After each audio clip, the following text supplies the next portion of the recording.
आपने देखा होगा कुछ लोगों को देवी आती हैं, कुछ को देवता आते हैं और वो लोग चिल्लाते हैं, शोर मचाते हैं। लेकिन ऐसा क्यों नहीं होता जब भगवान आते हैं तो कोरोना की दवाई ही बता जाए या फिर कोई फार्मूला दे जाए, कोई बुलेट ट्रेन की टेक्नोलॉजी बता जाए। जब आते हैं वो तो चिल्लाते हैं और शोर मचाते हैं। असल में इंसान के भीतर जो कुछ होता है वही निकल के आता है।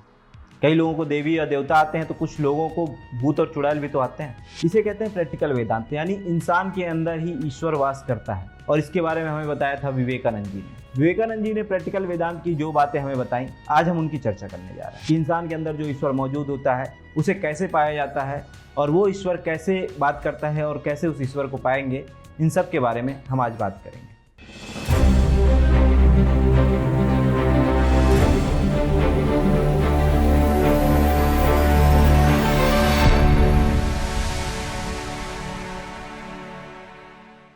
नमस्कार, मेरा नाम है दीपांशु और आप क्रम में हैं, यानी कर्म और माया के जाल में। और आज हम बात करने जा रहे हैं विवेकानंद जी की। विवेकानंद जी का जन्म 1863 में हुआ था और उनके मन में बचपन से एक ही सवाल आता था कि ईश्वर है या नहीं।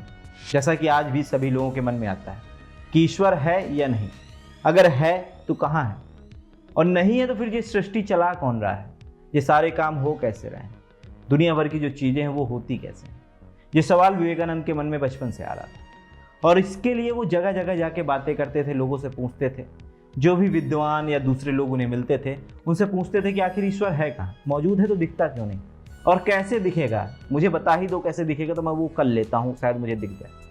लेकिन सब लोग अपना अपना तर्क देते थे। जो लोग मूर्ति में देखते थे भगवान को, वो कहते थे बस भगवान यही है। कुछ लोग उसे निराकार बताते थे तो वो कह देते थे कि निराकार है, उसका कोई रूप नहीं है, लेकिन वो मौजूद है, उसको ऐसे पाते हैं वैसे पाते हैं। सबके अपने अपने तरीके थे। ब्राह्मण या पंडित जो थे वो कहते थे कर्मकांड करो, दूसरे लोग थे वो कहते थे दान दक्षिणा करो, तीसरे लोग हैं वो कहते थे ध्यान करो। सबका अलग अलग तरीका है, सबका अलग अलग रास्ता था ईश्वर को पाने का। लेकिन अंत में जब विवेकानंद जी ने पाया कि ईश्वर तो हमारे मन के भीतर है, और ये बात उन्हें पता चली जब उन्हें अपने गुरु रामकृष्ण परमहंस मिले और इन्होंने बाद में उनके साथ मिलकर हमें बताया कि ईश्वर को पाने के कई सारे रास्ते हो सकते हैं। जिस प्रकार एक ट्रेन से या समुद्र के रास्ते या किसी अन्य तरह से हमें कहीं जाना है, हम मान लीजिए ये कोई शहर है और इस शहर तक पहुंचने के तमाम रास्ते हो सकते हैं। ये ईश्वर है, हमारे भीतर जो मौजूद चेतना है हमें उसे पाना है। और इसके बारे में बाद में विवेकानंद जी ने विस्तार से बताया कि हम इन्हें किन किन मार्गों से और किन किन रास्तों से पा सकते हैं। असल में रामकृष्ण परमहंस काली माँ के उपासक थे। कहा जाता है कि उनके पास ध्यान और योग की शक्ति थी, जिसके कारण उन्हें काली माँ ने स्वयं दर्शन दिए। लेकिन जब सवाल ये है कि ईश्वर है या नहीं, दर्शन देना तो बहुत दूर की बात है। तो जब विवेकानंद उनके पास पहुंचे तो उन्होंने उनसे पूछा कि ईश्वर कहाँ है, आखिर कहाँ मिलेगा ईश्वर, कैसे ढूंढा जाए। तो उन्होंने बताया कि मन की चेतना, जो हमारा ज्ञान है, वही ईश्वर है जो आपके भीतर मौजूद है। हम सदियों से सुनते आ रहे हैं कण कण में ईश्वर विराजमान है, हर जगह ईश्वर है, आपके मन के भीतर ईश्वर है। यदि हम किसी मन को अपने जीत लें या अपने कर्म के प्रति समर्पित हो जाए या अपनी प्रेम के प्रति समर्पित हो जाए या किसी एक चीज को ध्येय वाक्य बनाकर जीवन में उतार लें, वही ईश्वर है। उनकी एक लाइन थी कि एक विचार को पकड़ो और उसी पर अपना जीवन समर्पित कर दो। आपने एलन मस्क के बारे में सुना होगा, वो शुरू से बात कर रहे हैं हमें मार्स में जाना है, मार्स में जाना है, मंगल में जाने की बातें चल रही। उन्होंने एक ध्येय वाक्य पकड़ा और उसे अपना जीवन बना लिया। ऐसे अनगिनत उदाहरण कि मुझे समाज को जोड़ना है, उन्होंने अपना ध्येय वाक्य बनाया, समाज की भलाई करनी है या दूसरे तरह की बातें। तो जो एक वाक्य अपने जीवन का विचार बनाइए और उसे अपने जीवन को समर्पित कर दीजिए, उससे जो आपको आत्म अनुभूति होगी वही ईश्वर है। विवेकानंद का दर्शन कहता है कि जो हमारे भीतर है वही ईश्वर, उसे न देखा जा सकता है, उसे सिर्फ महसूस किया जा सकता है, और हर किसी का ईश्वर अलग अलग होता है। विवेकानंद जी का जो विचार था कि एक आइडिया को लो और उसे अपना जीवन बना लो, जैसे कि पहले एलन मस्क का उदाहरण दिया, लेकिन आज के दौर में अगर बात करें तो वो सबसे ज़्यादा चर्चित आइडिया बन सकता है। क्योंकि आप जितने बड़े बड़े इन्फ्लुएंसर, स्टार्टअप फाउंडर्स या बड़ी कंपनियों के मालिक, सबको देखेंगे वो एक आइडिया पकड़ते हैं, उस आइडिया पे काम करते हैं। और देखा जाए अगर आज के हिसाब से तो सबसे बड़े world digital creator Vivekananda ji होते हैं। क्योंकि उनके शिकागो धर्म सम्मेलन के बारे में सभी को पता होगा कि उन्होंने वहाँ पहुँच के कितनी बड़ी संख्या को इन्फ्लुएंस किया था। 2 शब्द बोल के माई ब्रदर एंड सिस्टर, वहाँ पहुँचने वाले सभी लोग लेडीज एंड जेंटलमैन कह रहे थे, और विवेकानंद जी ने पहुंचने के बाद माय ब्रदर एंड सिस्टर कहा। मात्र 2 शब्दों से ही पूरी दुनिया इन्फ्लुएंस हो गई। उस जमाने में ना इंटरनेट था, ना सोशल मीडिया था, ना दूसरी चीज़ें। और आज शायद विवेकानंद होते तो सबसे बड़े वर्ल्ड डिजिटल क्रिएटर होते, क्योंकि उनके पास लाखों और करोड़ों में फॉलोअर्स होते। मात्र 39 वर्ष की आयु में उन्होंने देह त्याग दी, लेकिन उससे पहले उन्होंने पूरी दुनिया को इन्फ्लुएंस कर दिया। तो आज के लिहाज से देखेंगे तो उनका जो टेक वन आइडिया वाला जो विचार है, तो उस विचार को लो और उस पर अपना जीवन समर्पित कर दो, सबसे ज़्यादा लागू होता है मानव समाज में। और शायद सिर्फ इस एक आइडिया के दम पे ही उन्होंने अपने बाकी सारे विचारों को दिया कि मुझे समाज को क्या देना है। ये आइडिया शायद उनके मन में आया और उसके बाद उन्होंने समाज को दिया। और आइडिया ही यही दिया कि एक आइडिया को अपना जीवन बनाओ और उसे अपने पूरे जीवन में उतार लो, वही आपका भविष्य तय करेगा। लेकिन बात आती है कि अगर ईश्वर है तो मैं कैसे जानूँ ईश्वर है। आम लोग कैसे जानेंगे कि ईश्वर है? कि कोई तो आध्यात्मिक इंसान बैठ के चलो उसने ध्यान लगा के पा लिया, या किसी ने दूसरे तरह से पा लिया, लेकिन मुझे तो जॉब करने जाना है, मुझे तो बीवी बच्चे संभालने हैं, परिवार है मेरा, दूसरी चीज़ें हैं, तो मैं कैसे जानूंगा कि कहाँ है ईश्वर और उसे भी महसूस कैसे करूंगा, और उस ईश्वर को जानकर भी मैं क्या कर लूँगा? ये सवाल लगभग सभी के मन में आता है। मुझे तो अपनी ज़िंदगी काटनी है, मैं खाना खाना चाहता हूँ, मैं अच्छे से सोना चाहता हूँ, ईश्वर को पाके मैं क्या ही हासिल कर लूँगा? वाकई में हमारे जीवन में ईश्वर का क्या महत्व है और उसे महसूस क्यों करना है कि हमारे भीतर है और दूसरे के भीतर भी है, ये जान के हम क्या करेंगे? तो इसका जवाब विवेकानंद जी देते हैं। उन्होंने बताया कि ईश्वर को पाने के कई तरीके। इसको आप ये समझिए कि ईश्वर कोई एक शहर है और वहाँ तक जाने के कई सारे रास्ते हैं। आप प्लेन से जा सकते हैं, आप ट्रेन से जा सकते हैं, आप सड़क से जा सकते हैं, पानी वाले जहाज से भी जा सकते हैं। ईश्वर अगर कहीं मौजूद है वहाँ पहुँचा जा सकता है, और आप कहीं पर भी हो कहीं से भी जा सकते हैं। किसी भी रास्ते से आप ईश्वर को पा सकते हैं। तो ऐसे में ये कहना कि मैं नहीं पा सकता, मेरी ज़िंदगी में दूसरी तरह की चीज़ें, उसके लिए अलग अलग रास्ते बताए गए। पहला तो उन्होंने बताया कर्म योग, दूसरा बताया भक्ति योग, तीसरा बताया ज्ञान योग, और चौथा राजयोग। ये हर तरह के मनुष्य के लिए लागू होता है। यानी कोई इंडिया के बाहर है, किसी और देश में है, उसका कल्चर अलग है, उसके जीवन की समस्याएं अलग हैं, उसकी प्रायोरिटी अलग है, उसको जीवन में पाने की भूख अलग है। हो सकता है जो किसान है उसकी प्रायोरिटी है कि इस बार खेती अच्छी हो जाए और उसको ईश्वर को भी पाना है, या फिर कोई स्पेन में बैठा है तो उसकी प्रायोरिटीज़ अलग है, कोई अमेरिका में बैठा है उसकी प्रायोरिटीज़ अलग है। इन सब प्रायोरिटीज़ को देखते हुए कि मेरा ध्येय क्या है, मुझे अगर ईश्वर को पाना है, मन की शांति को जानना है, मुझे अपनी चेतना को अगर जगाना है, तो उसके लिए अलग अलग मार्ग विवेकानंद जी ने बताए कि हम हर तरह से पा सकते हैं। असल में जो उन्होंने मार्ग बताए वो वेदांत के मार्ग। वेदांत जहाँ वेद का अंत हो जाता है, यानी सोचने की पराकाष्ठा, उसके आगे मानव समाज सोच ही नहीं सकता है। ज्ञान का सबसे उच्च लेवल, उसके आगे नहीं सोचा जा सकता कि मनुष्य की सोच उससे आगे जाएगी, वहाँ पर वेदांत कहलाता है। लेकिन विवेकानंद जी ने प्रैक्टिकल वेदांत दिया जो हमारी लाइफ में उतारा जा सकता है। आपने पढ़ा होगा कि 1200 साल पहले शंकराचार्य हुए, उन्होंने अलग अलग भाष्य लिखे, उसके पहले से वेद चला आ रहा है। तो ऐसे में जब समाज बदल रहा है, चीज़ें बदल रही हैं, तो वही सिस्टम कैसे लागू हो सकता है? उसमें थोड़ा बदलाव की जरूरत है। असल में पता ये है कि ईश्वर सबके भीतर है, लेकिन उसे फिर महसूस करने के तरीके बदल गए, और वो 4 तरीके अलग अलग मार्ग विवेकानंद जी ने हमें बताया। अब आता है सबसे पहले कर्म योग। कर्म का मतलब काम करो और खुश रहो, सब कुछ ईश्वर को समर्पित कर दो कि ईश्वर मुझसे काम करा रहा है, मैं काम कर रहा हूँ, मेरे भीतर जो है फल की चिंता त्याग दो और कर्म करो। कर्मण्येवाधिकारस्ते मा फलेषु कदाचन। तो ये कर्म योग है कि हमें छोड़ देना है फल की इच्छा, हमें सिर्फ काम करना है। हमें आगे बढ़ना है तो हम बढ़ रहे हैं, कहाँ तक जाएंगे, कितना पहुँचेंगे, किस लेवल तक जाएंगे, काम पूरा होगा या नहीं होगा, बीच में कोई अड़चन तो नहीं आएगी, भविष्य की चिंता छोड़कर हमें सिर्फ समर्पण देना है। इस तरह से भी ईश्वर पाया जा सकता है। यानी आपके भीतर की जो शांति है वो महसूस होगी, और जो चेतना आपकी जागृत होगी वो कर्मयोग की तरह पर, कि आपको जिम जाके बॉडी बनाना है, आप काम कर रहे हैं, बस आप सुबह उठे, जिम गए, बॉडी बना रहे हैं, आके सो रहे हैं, खाना खा रहे हैं, काम कर रहे हैं। अगर समर्पित कर देंगे शरीर बन जाएगा आपका। इसी तरह बाकी चीज़ों में भी यही लागू होता है। हमें काम करना है, अगर मैं ऑफिस में हूँ तो ऑफिस जाता हूँ, अगर मेरा बिजनेस है तो मैं व्यापार करूँगा, मैं जाऊँगा, काम करूँगा, चलाऊँगा। अगर मैं चिंता छोड़ दूंगा और लगातार काम करता रहूँगा, कंसिस्टेंसी से सभी कुछ पाया जा सकता है, ये सबको पता है। तो ये कर्म योग है, और ये इस तरह भी ईश्वर पाया जा सकता है। यानी आप सिर्फ काम करते रहेंगे, बाकी अड़चने आपके जीवन में नहीं आएंगी, आपकी चेतना जाग जाएगी, आप खुश रहेंगे, बिजी रहेंगे। आप थेरेपिस्ट के पास या दूसरे लोगों के पास जाते होंगे तो वो यही तो समझाते हैं, बस दूसरा तरीका होता है इसका कि आप काम करिए खुश रहिए, काम करिए खुश रहिए। तो यही तो तरीका है।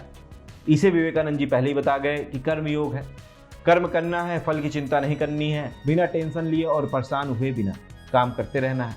हम काम करते रहेंगे, सफलता जरूर हमें मिलेगी। और जब सफलता मिलती है तो ईश्वर की प्राप्ति हो ही जाती है, ये भी आपको पता है। यानी आप मन जो आपका खुश है, आपका मन जागृत है, आपने चेतना को पा लिया है, तो यही कर्मयोग है। अब बात आती है भक्ति योग, ईश्वर को पाने के लिए भक्ति योग। मीरा और दूसरे चैतन्य प्रभु जैसे नाम आपने सुन रखे हैं, लेकिन आज के जीवन में देखें तो आपके घर में माएँ, बेटियाँ या दूसरे लोग होंगे जो आप देखते होंगे किसी भी बाबा से इन्फ्लुएंस हो जाते हैं। कारण वो राम कथा सुना रहे हैं, वो दूसरी कथाएं सुना रहे हैं, उनसे इन्फ्लुएंस हो रखे हैं। असल में बाबाओं से ज़्यादा वो भगवान के प्रति समर्पित है। उन्होंने भक्ति दे दिया है कि मंदिर जाना है, मुझे त्याग करना है, व्रत रहना है, इस वक्त पूजा करनी है। उन्होंने अपना त्याग दे रखा है, वो समर्पित है और इसलिए शायद वो खुश भी रहते होंगे, उनका मन भी साफ रहता है। उनके जीवन में उस तरह की समस्याएं नहीं होंगी जो आपके जीवन में होंगी। या आपने जिनको देखा होगा सुबह शाम पूजा कर रहे हैं, मंदिर में बैठे हैं, चिंता मुक्त हैं। कुल मिला के अगर आपने समर्पण दे दिया है, आप बिजी हैं आज के हिसाब से देखें तो वो उधर बिजी है ना। आप अपने काम के प्रति बिजी थे, आप कर्मयोग कर रहे थे, आप काम के प्रति बिजी थे, वो भक्ति योग कर रहे हैं, वो भक्ति के थ्रू बिजी हैं। उन्होंने एक मूर्ति को ही मान लिया है या फिर नहीं भी माना मूर्ति तो ध्यान लगा रहे हैं या किसी भी तरह से, कुल मिला के भक्ति कर रहे हैं ईश्वर की। तो ये भक्ति योग कहलाता है। अगर हमें ईश्वर को समर्पित होना है तो ये भी एक तरीका है और भारत में काफ़ी बड़ी संख्या में लोग इस रास्ते से भगवान को पाते हैं। आपने देखा होगा पूजा करते करते लोग कह देते हैं कि पूजने लगते हैं उन्हीं को कि इनकी चेतना जाग गई है। दूसरे उदाहरण आपने मीराबाई और उदाहरण और भी देख रखे हैं। आजकल तमाम तरह के बाबा हैं, उनमें हो सकता है कुछ अच्छे भी हों, जिन्होंने पूजा करते हुए ही, भक्ति करते हुए ही अपनी चेतना को जगा लिया है।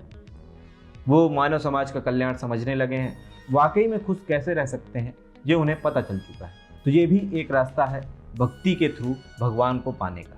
अपने मन के अंदर जो ईश्वर है उसी को हमें पाना है, ऐसा पहले ही बताया जा चुका है विवेकानंद जी के द्वारा। तो भक्ति के रास्ते से हम उनसे पा सकते हैं।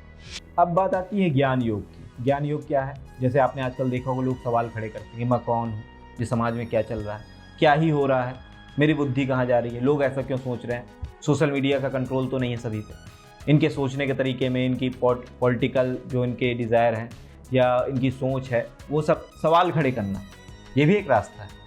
हम हर चीज़ को तर्क के थ्रू देखें, वाकई में ये सही है या नहीं है, वाकई में मैं मन से खुश हूँ या नहीं हूँ, वाकई में मेरे भीतर मुझे समझ में आ रहा है ये ईश्वर है या नहीं। सवाल करके भी ईश्वर को पाया जा सकता है, ऐसा विवेकानंद जी ने बताया कि मैं हर चीज़ को नापूं कि वाकई में है या नहीं। फिर जब मेरी चेतना जागृत होगी, मतलब मैं खुद को गलत भी ठहराऊं उस तर्क में, अगर कुछ गलत है तो उस चीज़ को स्वीकारूं कि हाँ ये मेरे से गलत हो, ये ज्ञान योग कहलाता है। खाली सवाल करते रहना ही नहीं है, सवाल तो करना ही आपको, लेकिन हर चीज़ को तर्क मानना है, तर्क करना है, अपनी बुद्धि का प्रयोग करना है, हर चीज़ को जांचना परखना है, सवाल खड़े करना और फिर उसको समझने के बाद फिर आप ईश्वर को पा सकते हैं। आपकी चेतना जाग जाएगी ना, आपको ज्ञान हो गया, आप जान गए कि समाज क्या है, ये मानव शरीर जो है पंच तत्वों से बना है, इसके भीतर आत्मा बसती है या नहीं भी बसती तो एक दिमाग है जो काम कर रहा है, उसमें हार्मोन्स हैं, उसकी वजह से ऐसी चीज़ें होती हैं, आपको पता चल गया, या और ज़्यादा आपको डीप चीज़ें पता चल गई। ये भी ज्ञान योग का तरीका, ज्ञान हो गया, आपको समझ आ गया कि वाकई में मानव का जन्म कैसे हुआ, मानव कैसे कार्य करता है, सोचता कैसे है, तो कोई फर्क ही नहीं पड़ रहा। फिर आपकी चेतना जाग गई, आपकी चेतना जाग गई तो आप ईश्वर को पा चुके हैं। बुद्ध का ज्ञान भी तो ईश्वर को पाना ही था, अपनी चेतना को जगाना ईश्वर बन जाता है इंसान। भगवान शब्द संस्कृत से आया है और भगवान उसको कहा जाता है जिसके भीतर की चेतना जाग चुकी है। तो हमें अपने भीतर की चेतना को जगाना है। उसका एक तरीका ज्ञान भी है कि हम बहुत अधिक पढ़ाई करें। पढ़ाई का मतलब ये नहीं कि हम कुछ ऐसा पढ़ रहे हैं, पढ़ने का मतलब ये होता है कि हमें समझना है कि वाकई में समाज क्या है, जीवन क्या है, हमारे भीतर क्या है, ये दुनिया चल कैसे रही है। हर चीज़ को तर्क से कसौटी पे खड़ा उतरना चाहिए, तब उसको माने। किसी के अंदर फॉलोवर न बने, किसी को सीधा पूजने न लगे। जो लोग पूज रहे थे वो भक्ति योग, उनका भी तरीका अलग था, मतलब उसको भी आप गलत सही ठहरा सकते हैं जब तक आप तर्क में हैं तो वो, लेकिन उनका तरीका है। अगर वो इतने तार्किक नहीं है, वो इतना दिमाग नहीं लगाना चाहते हैं, वो ज़्यादा नहीं सोचना चाहते, वो सिर्फ भगवान के प्रति समर्पित होना चाहते हैं, तो वो भक्ति योग था। लेकिन अगर आप तर्क की कसौटी पर हर चीज़ को खड़ा करते हैं, हर चीज़ सोचने लगते हैं, हर चीज़ समझने का प्रयास करते हैं, तो इसके थ्रू भी आप भगवान को पा सकते हैं, अपने भीतर के ईश्वर को जगा सकते हैं। ईश्वर आपके भीतर ही है। मूल तत्व यही है कि ईश्वर आपके भीतर ही, आपके भीतर जो ईश्वर है वही बाद में देवी या देवता बन के निकलता है या भूत या चुड़ैल बन के निकलता है। तो ज्ञान योग के रास्ते से भी आप ईश्वर को पा सकते हैं। अब आता है राजयोग। सुनने में तो बड़ा ये राजाओं वाला लगता है, लेकिन सबसे कठिन यही होता है। इसे अष्टांग योग भी कहते हैं। इसे पतंजलि जो ऋषि हुए थे, उन्होंने जो नियम बनाए उसके आधार पर माना जाता है। इसमें 8 चीजें होती हैं: यम, नियम, आसन, प्राणायाम, प्रत्याहार, धारणा, ध्यान, समाधि। ये कुल मिला के हिमालय पे चले जाने जैसा, इतना कठिन होता है। यानी हमारे जो जीवन है उसमें झूठ नहीं बोलना है, किसी का हित नहीं करना है, ध्यान लगाना है और अंत में समाधि भी पाना है। इस तरह का ये जो अष्टांग है, 8 नियम जो मैंने बताए, उन 8 नियमों का पालन करना है। आसन करना है, प्राणायाम करना है, प्रत्याहार करना है। जो साधुओं को जीवन होता है, जो हिमालय में साधु कर रहे होते हैं या दूसरी जगह पे त्याग करके कर रहे होते हैं, जो आमतौर पे भारतीय जनमानस में आध्यात्मिकता की जो एक बैठी हुई सोच है, जिसमें कहा जाता है कि अगर कोई साधु है तो वो डांस नहीं कर सकता है या फिर ये नहीं कर सकता है, उसे गेरुआ वस्त्र पहनना है, उसी को साधु मानेंगे। ऐसा विचार भर दिया गया कि साधु बोला जाए तो वो गेरुआ वस्त्र पहने, दाढ़ी बढ़ाए हुए, मोह माया का त्याग करा हुआ इंसान, वो राजयोग के भीतर आता है और ये सबसे कठिन होता है। हालांकि वो साधु है, वो राजयोग कर रहा है नहीं कर रहा है, वो अलग तरह का तर्क है, उसके बारे में कभी बाद में बात करेंगे। लेकिन हाँ, राजयोग सबसे कठिन है और इसको करते हुए भी ईश्वर को पाया जा सकता है। तो जो साधु हैं, संत हैं या दूसरे अन्य लोग भी होंगे, कई बार लोग रिटायर होने के बाद बिल्कुल ध्यान और दूसरी चीज़ों में खो जाते हैं, त्याग कर देते हैं। जरूरी थोड़ा आप हिमालय जाके ही करें। हमें अपने जीवन में जो त्याग करना है और अंत में समाधि ले लेनी। समाधि से मतलब ये है कि अपनी इच्छा अनुसार इस देह का त्याग करना है एक वक्त आने के बाद, तो उसे राजयोग कहते हैं। इसके थ्रू भी हम ईश्वर को पा सकते हैं। तो जो शुरू में बात हुई, ईश्वर सभी के भीतर है, हमें ईश्वर को जानना है, हमें अपने अंदर जानना होगा। आपका जीवन कैसा भी हो, आप दुनिया के किसी कोने में हो, सभी के लिए अलग अलग रास्ते विवेकानंद जी ने बताए और ये वेदांत से निकल के आए थे, जहाँ पर वेदों, जहाँ ज्ञान का अंत हो जाता है। यानी ईश्वर और मानव समाज की जो कल्पनाएं हैं, जो सोच है, वहाँ खत्म हो जाती है। तो इन 4 मार्गों से आप ईश्वर को जान सकते हैं, पा सकते हैं, उसके बाद अपना जीवन सुखी बना सकते हैं। विवेकानंद जी द्वारा बताए गए इन 4 रास्तों के बारे में तो आप जानते हैं, लेकिन इन 4 रास्तों को पाते कैसे ये भी जानते हैं। लेकिन इन सबको जो मुख्य बात है, इन सबको मिलाने के बाद जो उन्होंने युवाओं के लिए खास कर कही, उठो जागो तब तक मत रुको जब तक पार मत लो। लेकिन इन सब में जो युवा था, यानी हमारा शरीर, मजबूत शरीर, वो एक साहसी शरीर और ताकतवर शरीर के बारे में हमेशा कहते हैं। उनका कहना था कि ये कर्मयोग हो, राजयोग हो, दूसरे अन्य योग हो, वो तभी संभव है जब आपका मस्तिष्क स्वस्थ होगा। यानी आप तभी अच्छा सोच सकते हैं, तभी ईश्वर को पा सकते हैं जब आपका शरीर स्वस्थ हो। यानी शरीर अगर स्वस्थ नहीं है तो कुछ नहीं हो सकता। उन्होंने कहा कि किताब पढ़ने से अच्छा है तुम खेल लो। उन्होंने कहा गीता के उपदेश सुनने से अच्छा है तुम दौड़ लगा लो। उनका कहना यही था कि शरीर स्वस्थ होगा तो बाकी चीज़ें दिखाई देंगी, सुनाई देंगी, समझ आएंगी, वरना कुछ नहीं होगा। एक रोगी के शरीर में ईश्वर का वास नहीं संभव। एक जो तनावपूर्ण जीवन है किसी का, उसके शरीर पे ईश्वर नहीं आएगा, उसकी चेतना नहीं जा सकती। या किसी के मन के भीतर किसी तरह का द्वेष या दूसरी तरह की भावनाएं हैं, जिसके मस्तिष्क में स्वस्थ ही नहीं है, जिसके मस्तिष्क में दुनिया भर का कचरा भरा है, उसका मस्तिष्क ईश्वर को नहीं पा सकता। इसके लिए सबसे पहले हमें स्वस्थ शरीर पाना होगा। आप अगर थेरेपिस्ट के पास भी आजकल जाते हैं और आप कहते हो आपके जीवन में तनाव है, तो हो सकता है कहते हो कि जाके व्यायाम कर लो, या सुबह दौड़ना शुरू कर दो, जिम जाना शुरू कर दो। थोड़ा सा मोटिवेशन देने के लिए लोग यही कहते हैं कि खाने की डाइट चेंज कर दो, या दूसरी अन्य चीज़ें, सुबह दौड़ लगा लो, घूम आओ, व्यायाम कर लो, योग कर लो। कुल मिला के हमें अपने शरीर को स्वस्थ रखना है, तब हमारे शरीर के भीतर मौजूद ईश्वर हमें मिल पाएगा, ऐसा विवेकानंद जी कहते थे। और वो खासकर युवाओं को इसके लिए प्रेरित करते थे, इसलिए वो युवाओं के प्रेरणा स्रोत। और आज भी लोग उनकी बातों को अगर फॉलो करें तो उस सक्सेस तक पहुंच सकते हैं जिसकी उन्होंने कल्पना भी नहीं की। एक ध्येय वाक्य जो शुरू में बताया गया कि एक विचार को पकड़ो, उसे अपने जीवन में उतार लो, उसके अतिरिक्त कुछ नहीं करना। आपका पूरा जीवन अगर उस पर समर्पित है तो आप एक सफल इंसान बनेंगे, आप ईश्वर को पालेंगे, आपको अपनी आत्मा का बोध हो जाएगा, आपके मन के अंदर मौजूद ईश्वर जब आप पालेंगे तो आप कुछ भी हासिल कर सकते हैं। अब अंत में बात आती है कि अगर मोक्ष को भी पा लिया तो क्या हासिल करें। उसके बाद विवेकानंद जी के कहना था कि नर सेवा ही नारायण सेवा। यानी अगर आपके माँ बाप बीमार हैं या माता बीमार है या घर में कोई और बीमार है, तो आप मंदिर में जाके पूजा नहीं करेंगे या कर्म योग नहीं करेंगे, काम करने नहीं चले जाएंगे या दूसरे तरह के योग, ध्यान, आसन, कोई योग नहीं करेंगे।